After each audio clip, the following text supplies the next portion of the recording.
who abuses a lot of substances, and as a result, when he goes to school, he becomes accosted by a drunken god who calls down his two goons, and that's where the young man discovers that he is in fact a werewolf.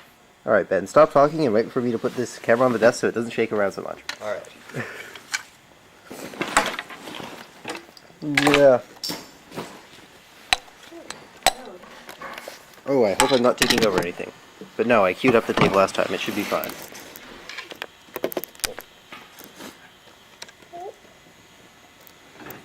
Okay. So, yes. Yeah. Say everything you just said again. Alright.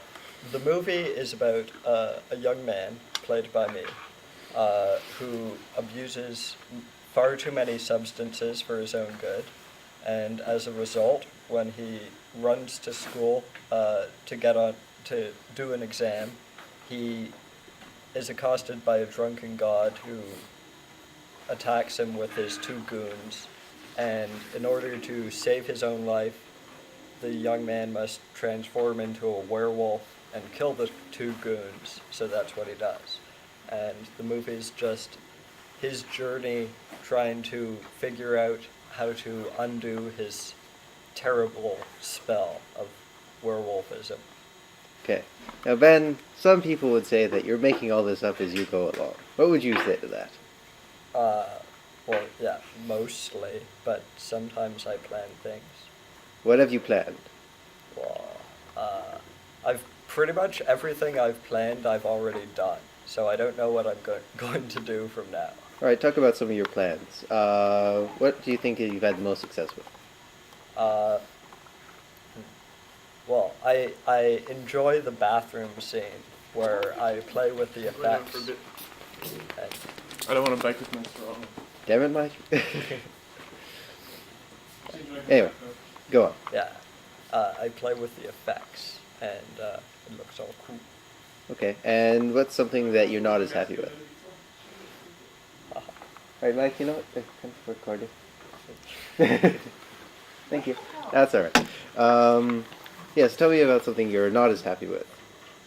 Oh, well, we just shot a scene where, like, I hit Steven, and he goes flying on a cart, and when I put it into iMovie, I realized I hit him one way, and he goes flying the opposite way, so it doesn't really make sense. Ah, yes. Continuity errors that no one would necessarily catch unless you pointed it out to them. Yes.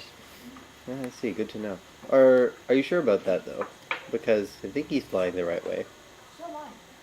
Yeah, actually, now that I think about it, you knocked him that way, and then he's flying back that way. No, yeah, but we switched, like, when I knocked him, he was facing one wall, and then...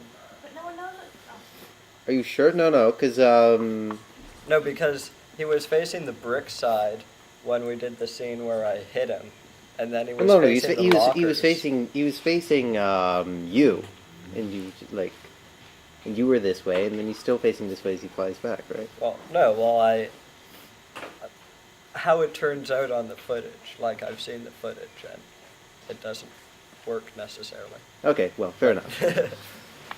Okay, so tell me about the characters in your movie. Well, there's me, and then there's the voice of reason, played by Spencer Adams. There's the voice of unreason, played by you, of course.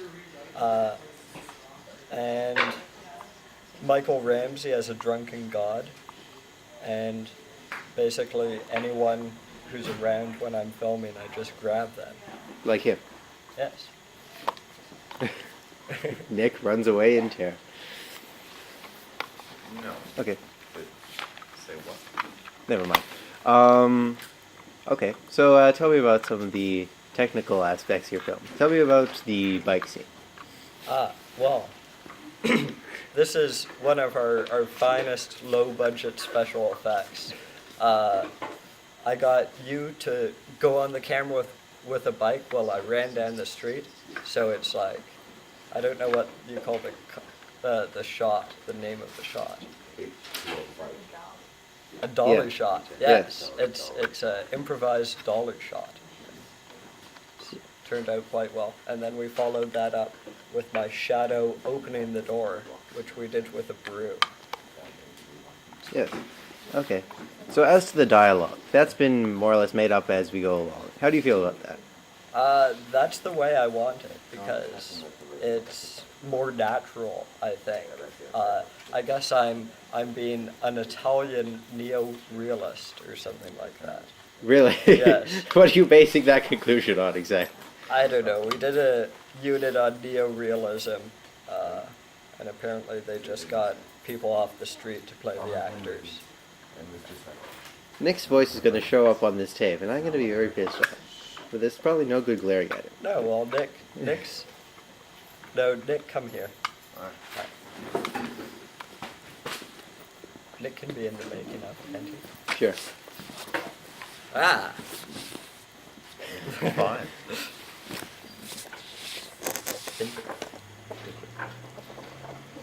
So, Nick, Ooh. as someone who has pretty much no contact with this movie whatsoever, what do you think about the movie?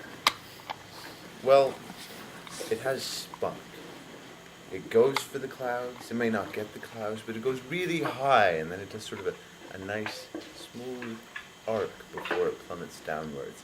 And I think, given the nature of today's commercialized, digitally laced, large budget nastiness, something that has the guts to just put a camera on a bike and ride it down a hill. Was it down a hill? It was There's a sloped. slope, yeah. Sloped. Yeah. That's something. So, it has guts. It's willing to go the distance. Thank you for that. So, Ben, Yes. can I get you to move your leg for a second? Thanks. You mentioned that you want to have a sex scene in your movie. Yeah. Now, What? Well, it's a psychedelic werewolf sex flick, so it needs the sex. Yes. I am disassociating myself from this movie. Spunk or nothing. Okay. So, No pun intended. Not initially. anyway, so yeah, what brought that on? Was that just things you have to do in high school before you graduate kind of thing? No, or- no, it's when I came up with what I was going to do for the project, the idea that popped in my head was psychedelic werewolf sex flick. And sex being a necessary part of that. Yeah. I see. Any idea how you're going to tie that into the plot of the movie? No, and quite frankly, Don't care. it may be entirely cut from the movie, and You could replace the sex with political tension. yeah, I could just replace it with 15 minutes of C-SPAN. Just How long's the entire thing going to be? That's a humdinger. yeah. How long's the entire thing going to be? Looking at it's over 5 minutes already, so probably we're around 10, maybe Okay. 12. So in fact, if you added 15 minutes of C-SPAN, it'd be more C-SPAN than anything else. Well, it'd be more of a director's cut kind of edition. Okay, fair enough. Blade Runner and that. Oh yeah. Blade Runner had lots of C-SPAN in it, did it? Oh yeah. Oh, you've never seen the version with the Unicorn Dream and C-SPAN? I've seen the universe. Wouldn't necessarily call that C-SPAN.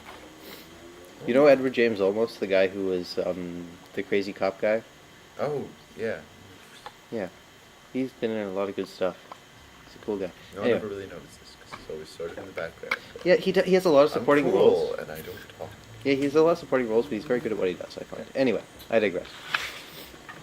So, why Mike Ramsey for Drunken God? Drunken God. Well, no, every so often Mike does these drunk impressions, and I think he plays a very good drunk. I think he was. Yeah, this one time I got liquor so I could get him drunk and do the scene as the drunken god, but then my dad had taken the video camera to some union thing, so I just got him real drunk, but we didn't have the camera. Oh, that's too bad. Yeah. But he got real drunk. That's And then, something. as he was leaving my house, my dad came home, and Mike fell over and almost fell down the stairs, but Daniel caught him. And as Mike left the door sidling around my dad, he said, "There's a reason why I did that, and I'm not going to tell you what it is." And then he just walks off. Okay. So yeah, Nick and Ben, debate the socio-political implications of imposing a 60-hour work week. What's the work week right now? 40 hours. 40 hours. Well, that's 20 hours. That's a lot of hours. That's almost a day. Jesus. Do you want to work for an extra day? I don't even work. I don't want to work for an extra day. What are you? How's your job going? I quit, actually. Ah. Yeah, I quit Monday. That's not good. You worked for a day and a half. I worked for 5 Oh, days. 5 days. Oh, different Monday. Yeah. And Or maybe it was no, it was Monday. was there a reason you quit? Well, it's telemarketing, Yes. and Is that it reason gets enough? to you. Yeah, I knew it would. You were like, no, they give you a script. Yeah. You just follow the script. No, you crumble. Yeah, I cracked. Yeah, I couldn't do it. Oh, there you go. Neo-social, political foundations.